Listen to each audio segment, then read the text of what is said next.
Hello everyone, if you'd like to skip straight to the music and not hear my introduction, the timestamp for that is right here. So where did I get the idea for this particular crazy video? I've seen a lot of interesting videos on YouTube that are in some way X, but it's Y. You know, take on me, but it's missing every other beat. I really like the every other beat videos, by the way. Bad guy, but it's in major, so I'm the good guy. Beat it, but it's played on vegetables with an EDM soundtrack. So why not Paganini Caprice number 11, but sometimes it's on Otamatones? And since X but it's Y videos tend to be a little bit ridiculous already, I went ahead and sort of picked a piece for violin that's about as unreasonable as possible to play on an otamatone. But then I arranged it for 3 otamatones and lined up the notes in such a way that it's actually kind of doable. On the violin, you could call this Caprice a piece about using more than one string on the violin to do really cool things. There's a slow part where I play on more than one string at once. That is, you know, I've got one string, play them both at once. I get 2 notes at the same time.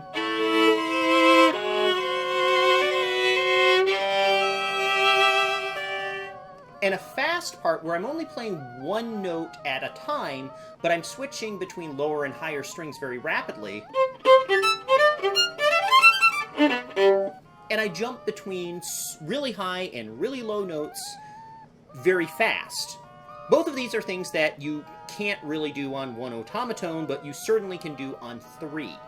And each of these parts, the slow and fast parts, has some cool little challenges that let the otamatone parts be a little bit more like a violin that's gone through some sort of weird warp, rather than just sounding like a bad organ.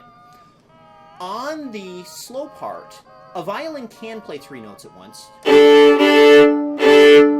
but it kind of doesn't like to. We sound better when we play... We play 2 notes at a time and switch which note we're playing.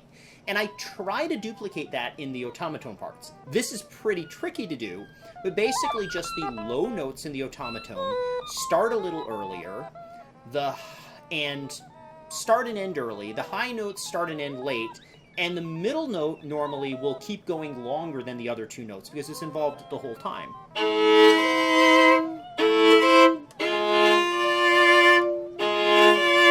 You listen to those chords, you'll hear that pattern. The middle note extends the whole time, but I switch between the bottom and the top note. In the fast part, when I'm doing that kind of a jumpy thing, I have to, in the otamatones, switch between an otamatone part that plays and an otamatone that goes.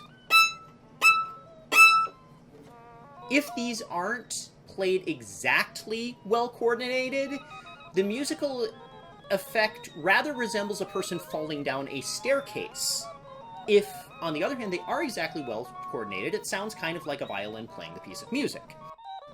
My last note here is that when I started arranging this, I planned on having 1 measure violin, 1 measure otamatone, 1 measure violin, 1 measure otamatone for the entire piece, which is like 5 minutes long, and it's entirely too long to keep doing that. So what happened by the time I finished arranging it for 3 otamatones is that over the course of the piece, it goes from the otamatones do the same thing as the violin at the start, to I get to some spots in the fast part where I only really need 2 otamatones to play the violin part for a while. So the 3rd otamatone just starts doing something interesting that goes with it, and we start hearing more and more harmony lines until at the very end we've gone from this alternating between one thing and the other type of meme to the different meme of there's a violin playing a Paganini Caprice and 3 otamatones in glorious harmony. And the only weird thing about it is, what on earth are these 3 otamatones doing playing at the same time as a violin, which is actually a serious instrument? Well, the answer is that I made the video, I'm strange, and now let's listen to the music.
Thank you for listening all the way through my most recent mistreatment of another piece of the classical violin repertoire, and I hope you'll see me again in my next Otamatone video.